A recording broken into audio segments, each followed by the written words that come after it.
Hello and welcome to the Sanity is Option News. Top stories this week. Cow crimes in Fair Oak. Palestinian football team lose their first home match. German radio competition causes controversy. And the maker of a fake Bigfoot video faces lawsuit over lack of filming licence. However, first I'm going to hand over to Jack Stapleton, our roving reporter, who is at this moment in Fair Oak investigating the cow-related crimes. Thank you, Ricky. Hello, I'm Jack Stapleton and I'm here in the small town of Fair Oak reporting on the criminal cow crisis. This is, as everybody knows, the situation in which people are being burgled and a dead, mangled cow is being left on their front doorstep. I spoke to Joe Bloggs, a local resident, who has been a victim of this heinous crime. Hello, Mr. Bloggs. Right there. So, what actually happened to you? Well, you see, a couple of days ago, I was walking down the road towards my house, and you see, I'd just had a really, really difficult day at the office, and I was really stressed out. And I saw my house, and there was a just mound just there. And I got closer, and it was a cow, and it was just there, sitting on my doorstep, dead, with his neck cut open, and there was blood everywhere, all over my lovely doormat. It was awful, and I was disgusted, really disgusted. So how did this make you feel?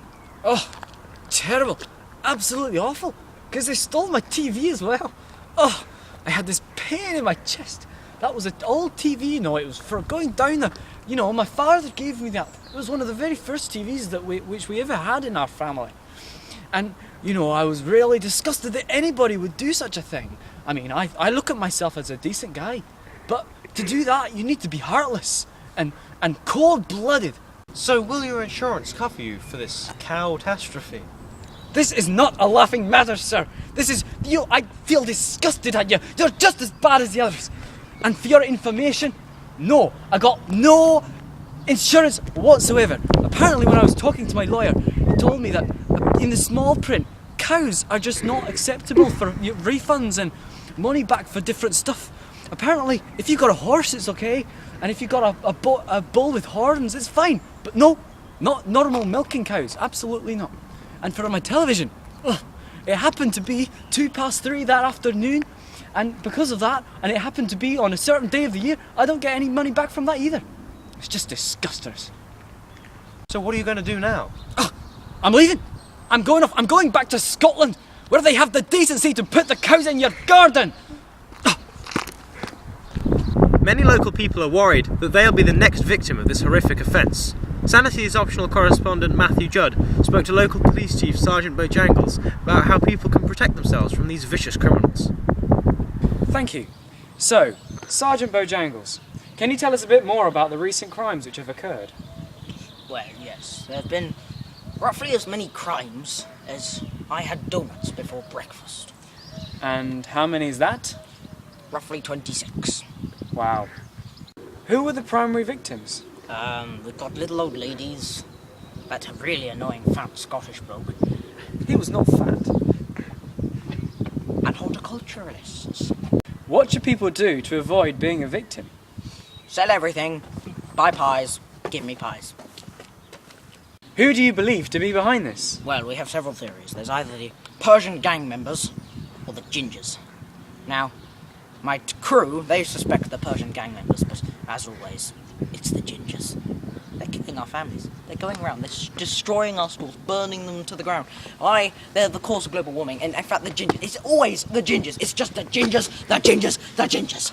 Okay, so to take away from that, Persian gang leaders Gingers. and Gingers. gingers. Back to you, The Jack. bricks are ginger. Not only are local residents being victimised by the criminals, but local cow farmers are seeing the effects as well, as it is their livestock that are being used in the offences.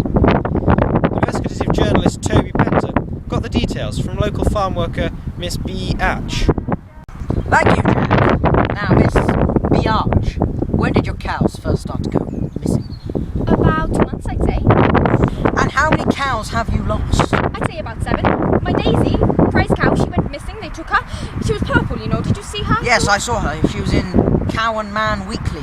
Yes, I was posing with her. Yes. How is this affecting you financially?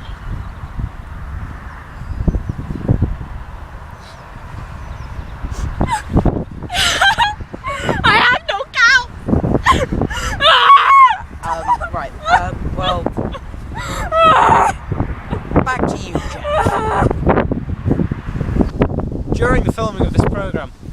approached by a local gang leader. He wishes to remain anonymous, but would like to give us his side of the story. You see, in my country, it is customary to leave a dead mangled cow, because when it is a dead mangled cow, it is extremely, extremely valuable. Thank you, I have nothing more to say. Goodbye. Well, that brings an end to our investigative journalism docudrama. Back to you in the studio, Ricky.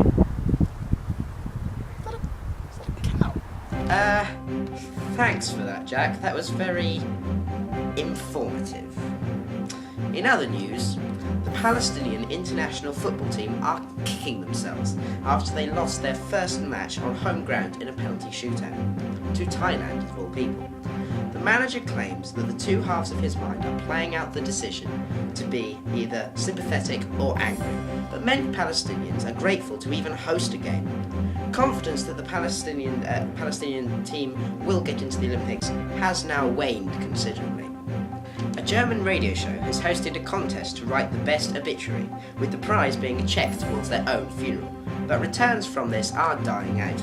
Many people claim that the competition is horrible, promoting the thought of death, while others look on it as a light-hearted, if ingenious way of getting their 15 minutes of fame.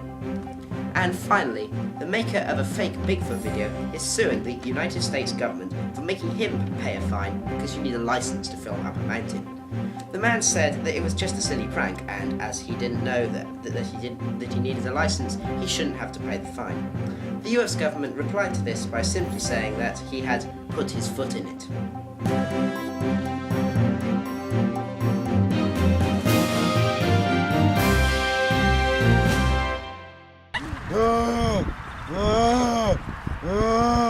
Thank you for watching this investigative journalism docudrama, a 1024 production, featuring Jack Stapleton, Matthew Judd, Ricky Goddard, Toby Pentage, and Bethan Walker.